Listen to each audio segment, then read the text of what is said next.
Good morning dear students, कैसे हैं आप सभी। तो 10th के एग्जाम्स आप सब लोगों ने दिए हैं और आई होप कि एग्जाम्स आप सब लोगों के बहुत अच्छे से गए हैं, बहुत होपफुल हैं, बहुत ही ऑप्टिमिस्टिक हैं आप सभी अपने रिजल्ट्स के लिए। हम सभी के हाथ में कुछ नहीं है, वेट करेंगे कि सीबीएसई रिजल्ट्स को जल्दी आउट करे, आप सबके रिजल्ट्स बहुत अच्छे रहें और आप नेक्स्ट क्लास में यानी कि 11th क्लास के अंदर आप आए, 11th क्लास के अंदर अपनी स्टडीज को रेगुलर करें। तो रिजल्ट्स आपके जब भी आए कोई दिक्कत नहीं है, ठीक है, डेफिनेट बात है, श्योर है कि आपके रिजल्ट बहुत अच्छे आएंगे। जैसा कि आप सब लोगों को पता है कि इस समय पूरा विश्व एक बहुत ही भयानक बीमारी से लड़ रहा है, पूरे विश्व के अंदर बहुत ही क्रिटिकल कंडीशन, क्रिटिकल सिचुएशन जो है वो चारों तरफ बनी हुई है और इसमें जो सबसे ज्यादा सफर इस समय अगर कोई कर रहा है, अगर हम हमारे कंट्री की भी बात करें तो सबसे ज्यादा सफर है वो स्टूडेंट्स कर रहे हैं, क्योंकि उनकी स्टडीज पिछले काफी महीनों से, तकरीबन कुछ 4 या 5 महीनों से उनकी स्टडीज बिल्कुल प्रभावित हुई हैं, बिल्कुल मतलब ना के बराबर ऐसा मान लीजिए कि स्टडीज हो पाई हैं। लेकिन बार बार गवर्नमेंट की तरफ से गाइडलाइंस आ रही है, बार बार सीबीएसई की तरफ से गाइडलाइंस आ रही है कि बच्चों की स्टडीज जो है वो प्रभावित ना हो पाए, हर स्कूल जो है इसी तरीके के प्रयास करें। तो इसी क्रम में अपाला स्कूल जो है वो इसी प्रयासरत अपने प्रयासों के साथ ऑनलाइन स्कूल जो है वो आप लोगों के लिए लेकर आया है।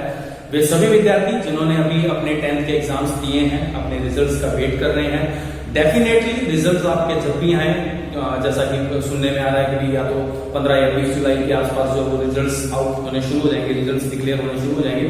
तो रिजल्ट्स आप लोगों के जब भी आए, ये श्योर है कि आप सभी 11th क्लास में जाएंगे, आप सभी जो है वो बहुत अच्छे मार्क्स के साथ में जो है वो पास होंगे। अपनी स्टडीज को अब आपको कंटिन्यू करना बहुत जरूरी है, क्योंकि अगर आपने स्टडीज को अब कंटिन्यू नहीं किया तो डेफिनेट सी बात है कि आप औरों के मुकाबले काफी पीछे हो जाएंगे। और आज का युग कंपटीशन का युग है, आज की इरा में जो जितना ज्यादा कॉम्पिटिटिव है वही बंदा, वही स्टूडेंट उतना ही ज्यादा आगे प्रोग्रेस कर पाएगा। तो इसी सीरीज के अंदर हम आप लोगों के लिए ऑनलाइन स्कूल की एक सीरीज लेकर आए हैं, जिसके अंदर आप अपने घर बैठे ही वो सारे लेक्चर्स पढ़ सकते हैं जो क्लासरूम्स में पढ़ाए जाते हैं।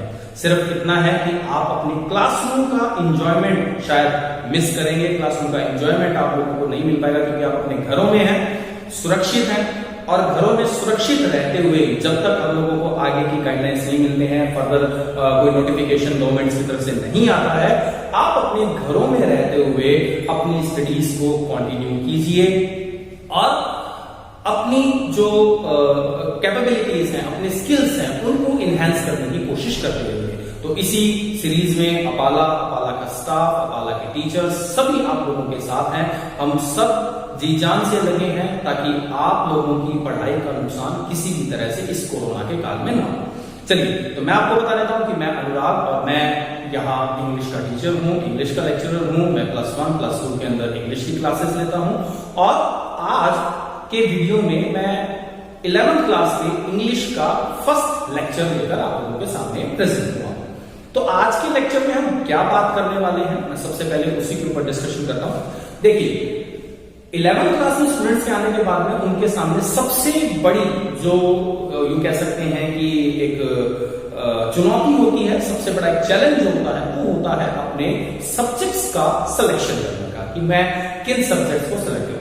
मोस्ट प्रोबेबली देखिए, आजकल हमारे बच्चे बहुत ज्यादा एडवांस्ड हैं, बच्चे बहुत टैलेंटेड हैं, स्कूल्स में उन लोगों को बहुत अच्छे तरीके से ट्रेन किया जाता है, पेरेंट्स करके बहुत अच्छे तरीके से उनको ट्रेन करते हैं। तो अमूमन बच्चे ये 10th क्लास के साथ ही डिसाइड कर देते हैं कि with which subject I have to go, मुझे क्या किस सब्जेक्ट के साथ में अपनी आगे की स्टडीज को कंटिन्यू करना है।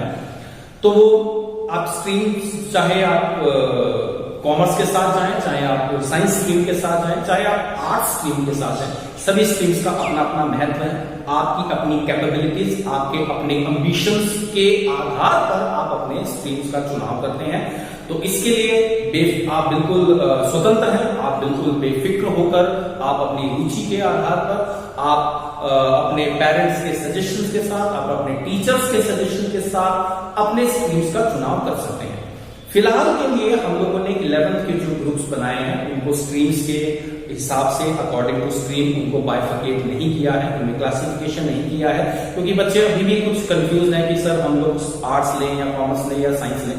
तो अभी आपके जो वीडियोस हैं वो कंबाइंड आएंगे एक ही ग्रुप के ऊपर, लेकिन जैसे भी कुछ समय के अंदर, कुछ 10 या 12 दिनों के अंदर ये क्लियर हो जाता है कि यहाँ पे बच्चे किस तरीके के ग्रुप्स के साथ जा रहे हैं, किस तरीके की स्ट्रीम के साथ जा रहे हैं, तो आपके ग्रुप्स का क्लासिफिकेशन कर दिया जाएगा and afterwards you will get the video of your particular subject with which you are going to. आप जिस सब्जेक्ट के साथ जा रहे हैं, जिस भी स्ट्रीम के साथ आप अपने स्टडी को कंटिन्यू कर रहे हैं, आपको उसी ग्रुप में ऐड कर दिया जाएगा और फिर आपके पास उसी ग्रुप के वीडियोस आएंगे।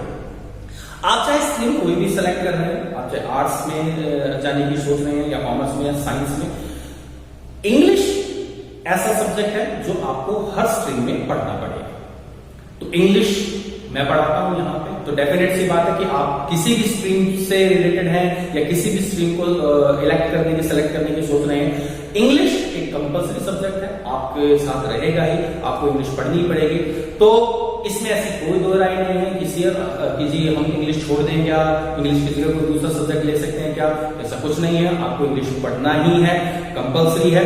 तो इंग्लिश में क्या क्या चीजें हैं, कैसे हैं, हम आज की वीडियो में इसी चीज पर बात करने वाले हैं। तो आज की हमारी वीडियो का जिस तरीके से आपको सब्जेक्ट नजर आ रहा होगा, we are going to review the curriculum by CBSE for class 11 class के अंदर CBSE ने जो curriculum डिसाइड किया है, हम उसका रिव्यू करने वाले हैं, एक शॉर्ट रिव्यू करने वाले हैं, ताकि आप लोगों के दिमाग पे छाया हुआ जो पर्दा है कि जी मुझे इंग्लिश में क्या पढ़ना है, क्या चीजें हैं, क्या किताबें हैं, क्या सिलेबस रहेगा, क्या होगा, वो जो है वो आपका दूर हो जाए और आप एक क्लियर दिमाग के साथ, एक बिल्कुल क्लियर विजन के साथ आप अपनी बुक सेलेक्ट कर सकें, बुक मार्केट से परचेज कर सके। तो उसी का रिव्यू करने के लिए आज की वीडियो में इस पर बात करेंगे।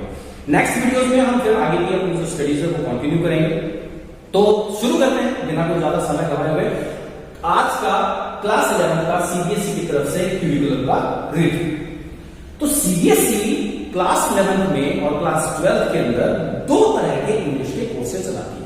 पहले 9th और 10th में भी इसी तरीके के दो कोर्सेज चलते थे, लेकिन अभी पिछले 2 सालों से वो 9th और 10th के जो दो कोर्सेज हैं उनको उन्होंने बंद कर दिया है, या यूं कह सकते हैं कि उनको उन्होंने वहां से अबेंडन कर दिया है और उनकी जगह एक ही जो इंग्लिश लैंग्वेज एंड लिटरेचर का कोर्स है वो चलाया जाता है।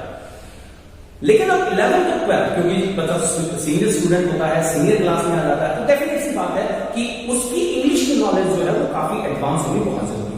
और इसी क्रम में सीबीएसई सीनियर क्लासेस के लिए इंग्लिश के 2 तरह के सिलेबस या 2 तरह के कोर्सेज जो है वो रन करती है। अब ये 2 तरह के कोर्सेज कौन कौन से हैं, सबसे पहले वो देख लेते हैं। जो पहला कोर्स सीबीएसई की तरफ से चलाया जाता है वो है इंग्लिश कोर।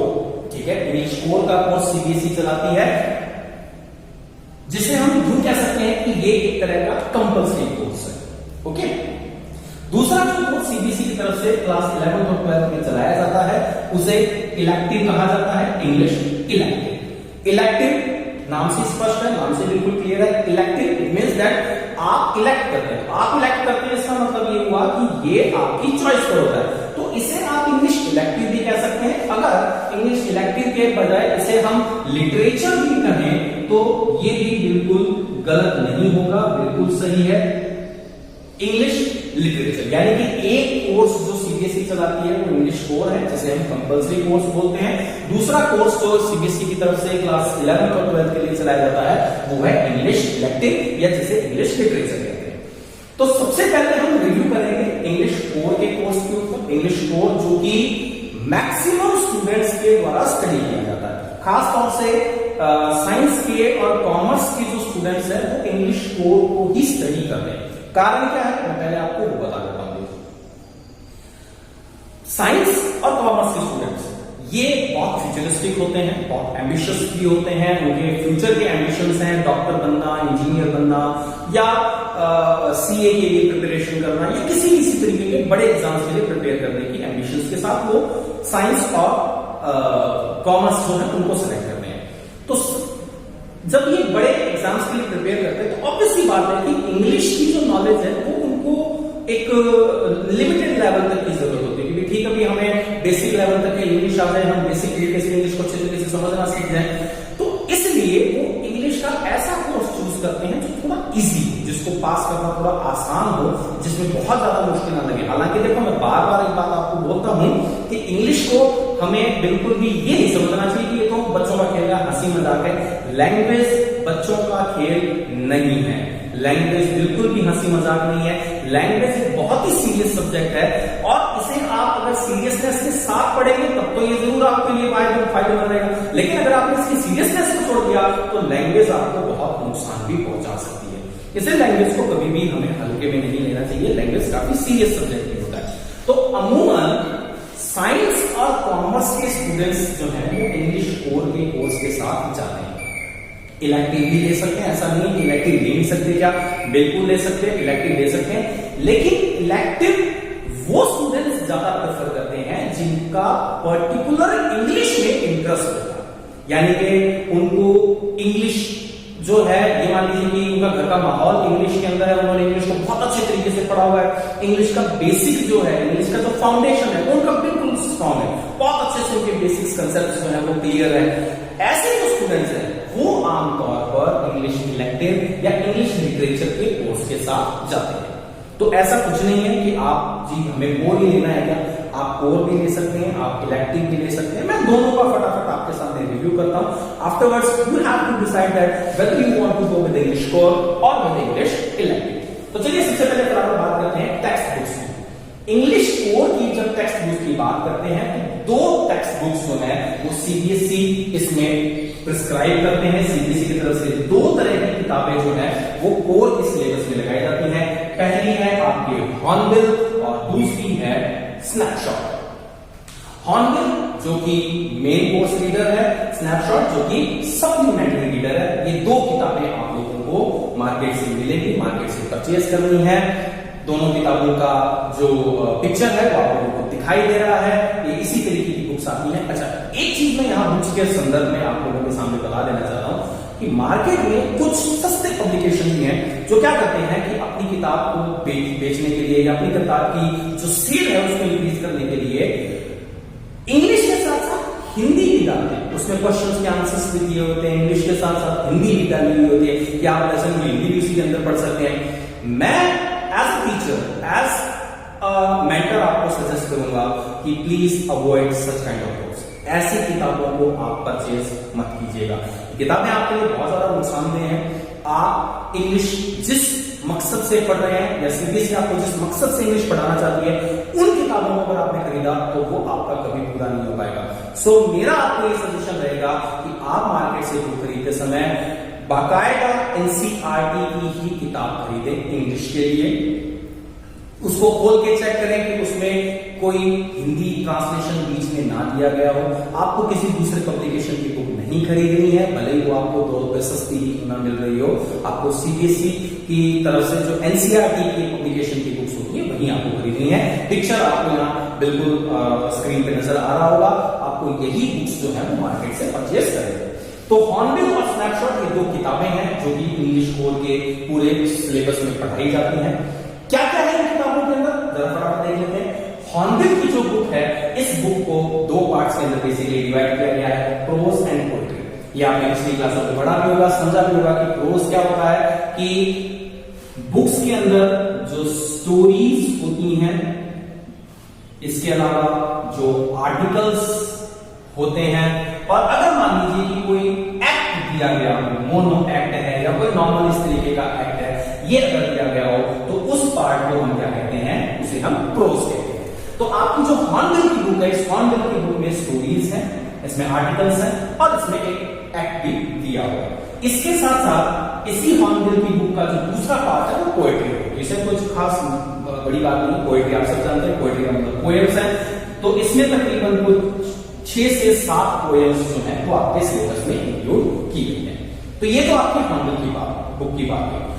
कौन कौन सी स्टोरीज हैं, कौन कौन सी पोएम्स हैं, इनके ऊपर बात हम जब अपना इस बुक के लेक्चर शुरू करेंगे तो मैं आप लोगों को जरूर उस बुक से रिव्यू पहले देते हुए बताऊंगा। फिलहाल हम लोग सिर्फ पूरे सिलेबस का रिव्यू ले रहे हैं। हम फटाफट देखते हैं कि हमें क्या क्या चीजें हैं जो हमें किताबों में पढ़नी है।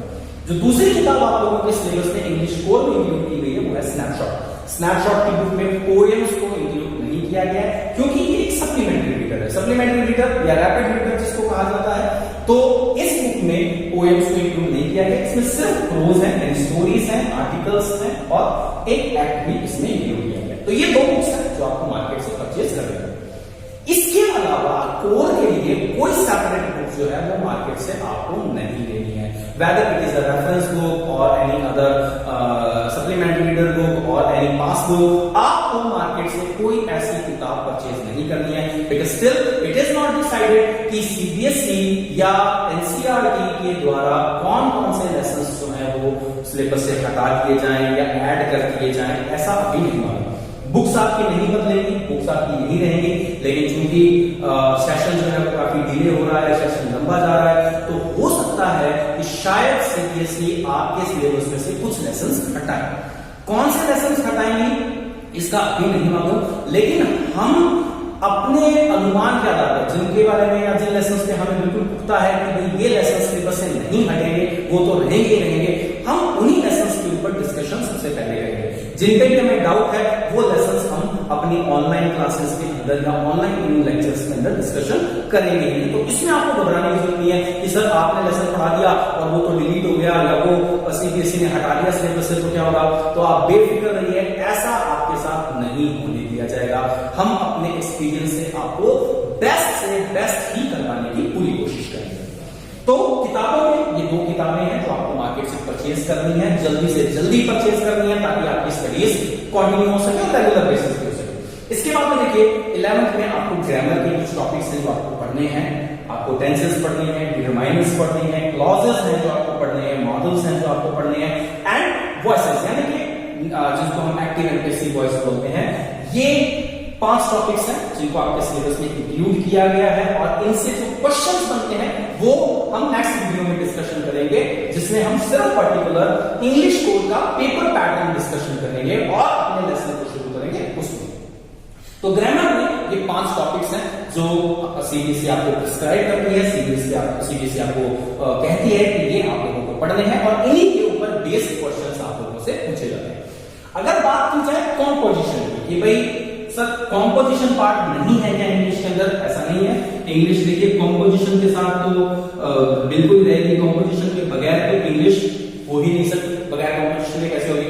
तो पेपर पैटर्न यानी कि जब हम मार्किंग स्कीम की बात करते हैं, पेपर पैटर्न की बात करते हैं, तो उसमें वही तीनों पार्ट्स में बाकायदा आपका रीडिंग कॉम्प्रिहेंशन का पार्ट होता है, इसके बाद आपका कॉम्पोजिशन यानी कि राइटिंग स्किल का जो पार्ट है वो होता है, ग्रामर का पार्ट होता है, एंड देन उसके बाद टेक्स्ट बुक का जो पार्ट है कि आपने टेक्स्ट बुक को कितने अच्छे से पढ़ा वो पार्ट है, वो सारे के सारे जो पार्ट है उसके अंदर इंक्लूडेड होते हैं, ऐसी कोई दिक्कत नहीं। तो कॉम्पोजिशन में क्या क्या चीजें हैं जो सिलेबस के अंदर आपकी इंक्लूड की गई है, फटाफट आपको वो चीज बता देता हूं। देखिए कॉम्पोजिशन में जो सबसे पहली बात आपके सिलेबस में इंक्लूड की है that is letter writing.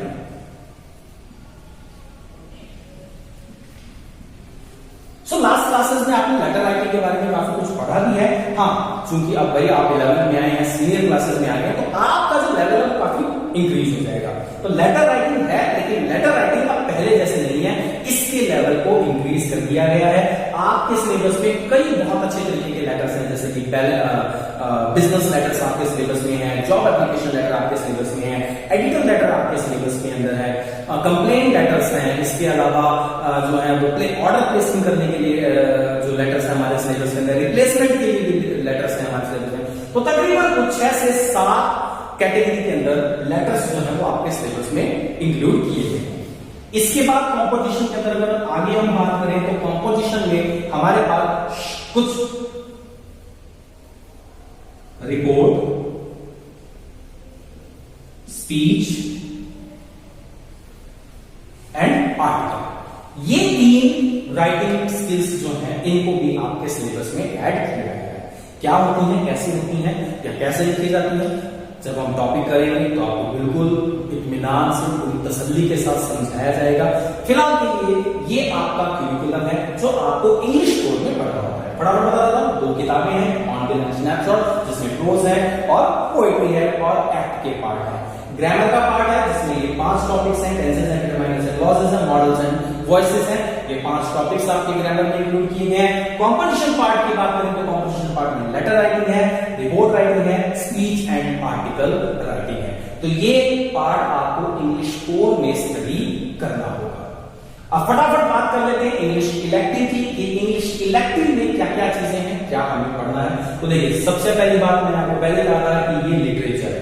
Literature का मतलब है कि ये उन स्टूडेंट्स के लिए है जो इंग्लिश में ही आगे कुछ करना चाहते हैं, जो चाहते हैं कि मैं इंग्लिश का लेक्चरर बनूं, मैं इंग्लिश का कॉलेज प्रोफेसर बनूं, या मैं इंग्लिश के अंदर राइटिंग करूं, या मुझे आगे जाकर अपनी क्लासरूम में, आगे जाकर कॉलेज के अंदर मुझे इंग्लिश लिटरेचर पढ़ना है, मुझे दिल्ली यूनिवर्सिटी से या जामिया मिलिया से या जवाहरलाल नेहरू यूनिवर्सिटी से मुझे लिटरेचर पढ़ना है, और मुझे कुमार विश्वास की तरह कविताएं गानी है, मुझे चेतन भगत की तरह नॉवेल्स लिखने हैं, मुझे सलमान रुश्दी की तरह जो है वो मैन बुकर प्राइज जो है वो लेना है, और मैं रविंद्रनाथ टैगोर की तरह फेमस होना चाहता हूं। अगर इस तरीके की एम्बिशन स्टूडेंट्स के मन में है तो वो स्टूडेंट्स अमूमन इलेक्टिव के साथ जाते हैं, इलेक्टिव के कोर्स को चुनते हैं, और बहुत अच्छा है। मैं ये नहीं कहूंगा कि इलेक्टिव बिल्कुल बुरा है, इलेक्टिव बुरा बिल्कुल नहीं है, बहुत अच्छा कोर्स है, लेकिन हाँ थोड़ा सा मुश्किल है, थोड़ा सा यूं कह सकते हैं सख्त है, आपको बड़ी मेहनत करनी पड़ती है, क्योंकि बड़ी बारीकियां सीखनी है। इंग्लिश इलेक्टिव है, ये नहीं है कि आपने नॉर्मल एक किताब पढ़ ली, क्वेश्चन आंसर कर दिए, बात खत्म, नहीं, ऐसा नहीं है। लिटरेचर का मतलब है कि अंदर से लिटरेचर आनी चाहिए, पोएम अंदर से निकलनी चाहिए, कुमार विश्वास की तरह से कविताएं बननी चाहिए कि हाँ कोई दीवाना कहता था। तो बस इस तरीके की जो फीलिंग्स है वो अंदर से आनी चाहिए। एक यू कह सकते पोएट, एक राइटर जो है अंदर होना चाहिए। ऐसा अगर हमारे अंदर होता है तो वो स्टूडेंट्स लिटरेचर ले सकते हैं, बहुत अच्छा सब्जेक्ट है फ्यूचर के लिए, ठीक है। If you are preparing for RAS examination, if you are preparing for IAS examination, and if you have the ambition to become a very administrative officer बनने की अगर आपकी इस तरीके की ख्वाब है, तो मैं आपको सजेस्ट करूंगा कि ये बहुत अच्छी चीज है कि आपके अंदर कई तरीके की मल्टी स्किल्स को कल्टीवेट करने का काम करती है अगर आप इलेक्टिव लेते हैं। तो चलते हैं देखिए फटाफट देखते बुक्स पर बात करते हैं। इंग्लिश इलेक्टिव के अंदर 3 तरह की बुक्स आपके सिलेबस में प्रिस्क्राइब है। पहली है वोवन वर्ड्स नाम की, ये स्क्रीन पर आपको इसका पिक्चर दिखाई दे रहा होगा। वोवन वर्ड्स नाम की बुक आपके सिलेबस में इंक्लूड है। दूसरा है आर्म्स एंड डी-मैन, ये जॉर्ज बर्नार्ड शॉ का लिखा हुआ एक ड्रामा है, एक प्ले है, बहुत अच्छा प्ले है, रोमांटिक प्ले है, बड़ा मजेदार प्ले है, ठीक है। तो ये प्ले है, इसका भी आपको पिक्चर जो स्क्रीन पे दिखाई दे रहा होगा, आर्म्स एंड डी-मैन, ये आपको लेना पड़ेगा। और तीसरी जो बुक इसके अंदर प्रिस्क्राइब्ड है सिलेबस के अंदर वो है ओल्ड मैन एट सी, ठीक है, जो कि एक नॉवल है, एक फिक्शन है, ठीक है, अर्नेस्ट हेमिंग्वे का लिखा हुआ। ये भी बहुत अच्छी स्टोरी है, जैसे मतलब नॉवल आप समझ लीजिए, उपन्यास है, ठीक है, एक तरह का उपन्यास है। ये 3 किताबें हमारे सिलेबस में इंक्लूड की गई है, ठीक है। तो जैसा मैंने देखो अभी आप लोगों को बताया कि वोवन वर्ड्स जो है ये आपकी मेन बुक है, ठीक है। वोवन वर्ड्स जो है ये आपकी मेन बुक है, मेन बुक है, इसलिए इसके अंदर आपके पास क्या क्या चीजें इंक्लूड की गई है। वोवन वर्ड्स के अंदर आपका प्रोज और पोएट्री, ये दोनों ही चीजें इस बुक के अंदर इंक्लूड की गई है, यानी इसमें स्टोरीज भी हैं और इसमें पोएम्स भी हैं जो दी गई हैं। जो सेकंड बुक है आर्म्स एंड डी-मैन, ये पूरा एक प्ले है, यानी ये ड्रामा है, ठीक है। जैसा 10th क्लास में आप लोगों ने जो पिछले सिलेबस वगैरह कभी आपने जूलियस सीजर के बारे में सुना होगा, या आपने मैकबेथ के बारे में सुना होगा, हैमलेट के बारे में सुना होगा, ये जो ड्रामा है तो इसी तरह का आर्म्स एंड डी-मैन एक प्ले है जो कि G.B. शाह का लिखा हुआ है। ओल्ड मैन एट द सी, ये अर्नेस्ट हेमिंग्वे का लिखा हुआ एक नॉवल है।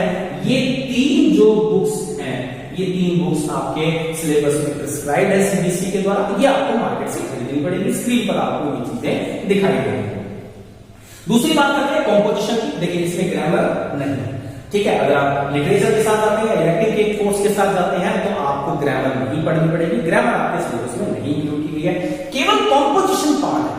और इसका जो कॉम्पोजिशन है वो कोर के कॉम्पोजिशन से काफी ज्यादा फर्निश्ड होता है, काफी ज्यादा अच्छा होता है, क्योंकि यहां पर उन स्टूडेंट्स, मतलब CBSE ये मानती है कि भाई जिसने इलेक्टिव लिया उस बच्चे को इंग्लिश आती है, ठीक है। ये जैसे वो हो गया ना कि भाई अगर मान लीजिए एक बंदे ने अपने नाम के आगे MBBS लगा रखा है, तो MBBS लगा रखा तो हमारे दिमाग में क्या आता है, MBBS लगा रखा मतलब ये पक्का डॉक्टर है। किसी के नाम के आगे देखते हैं डॉक्टर, तो ये नहीं सोचते थे कि हाँ डॉक्टर देखकर तो मतलब कि हाँ यार ये वाला बढ़िया डॉक्टर होगा, MBBS भी लगा हुआ है इसके आगे। अब वो डिग्री फर्जी लेकर आया है कि वो डिग्री उसने पैसे में खरीदी है, या वो है ही नहीं MBBS जोड़ा छाप है, इस चीज का हमें नहीं मालूम, लेकिन उसने लगाया हुआ तो हमारे दिमाग में इमेज रहती है कि हाँ जी ये बढ़िया डॉक्टर लगता है मेरे को और इसी के पास इलाज करवाएंगे। तो वैसा ही कुछ यहाँ पर है। इलेक्टिव जब आप सेलेक्ट करते हैं, इलेक्टिव जब आप लेते हैं तो सीबीएसई के जो मेंटर्स हैं, सीबीएसई के जो टीचर्स हैं, इंस्ट्रक्टर्स हैं, सबके दिमाग में आता है इलेक्टिव किसके लिए? इलेक्टिव वो लेगा जिसके इंग्लिश में इंटरेस्ट है। जैसे साइंस अपने दिमाग में मतलब साइंस लिए, साइंस में क्या मैथमेटिक्स लीजिए, मैंने तो नॉन मेडिकल लिया है, तो नॉन मेडिकल कौन लेगा? हम ये मानते हैं कि नॉन मेडिकल बोलेगा जिसका मैथ्स में इंटरेस्ट है, जिसकी मैथ सुपर है, जिसकी फिजिक्स सुपर है, वो बच्चा क्या लेगा? नॉन मेडिकल लेगा।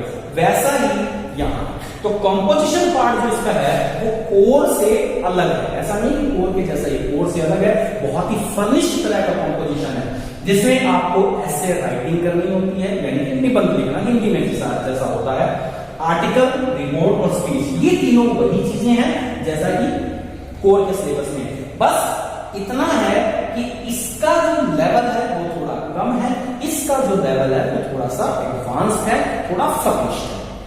तो ये कंप्लीट रिव्यू है आपके इलेक्टिव और कोर के क्यूरिकुलम का। तो आज की वीडियो में हम लोगों ने इस पे बात की कि आपके सिलेबस में क्या क्या चीजें हैं, अगर आप कोर के साथ जाते हैं तो आपको क्या क्या पढ़ना पड़ेगा, और अगर आप इलेक्टिव के साथ जाते हैं तो आपको क्या क्या पढ़ना पड़ेगा। तो आज की वीडियो में हम इसी बात पर चर्चा करने वाले थे जो हमने की।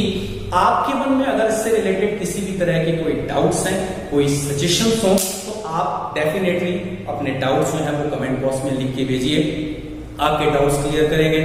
और कि मैं ये भी आपके मन में अगर ऐसा हो कि जी सर मैं कोर लूं या इलेक्टिव लूं, तो आप इस बारे में भी अपने डाउट्स भेज सकते हैं। आप कॉल करके हम लोगों से ये सजेशन ले सकते हैं कि सर मुझे किस तरीके की जो इंग्लिश का कोर्स है वो सेलेक्ट करना चाहिए। लेकिन आप चाहे किसी भी स्ट्रीम में जा रहे हो, किसी भी स्ट्रीम को सेलेक्ट करने का आपने मन बनाया हो, इंग्लिश के कोर्सेस आपको पढ़ने ही पड़ेंगे, चाहे आप कोर का कोर्स पढ़ें या चाहे आप इलेक्टिव का कोर्स पढ़ें।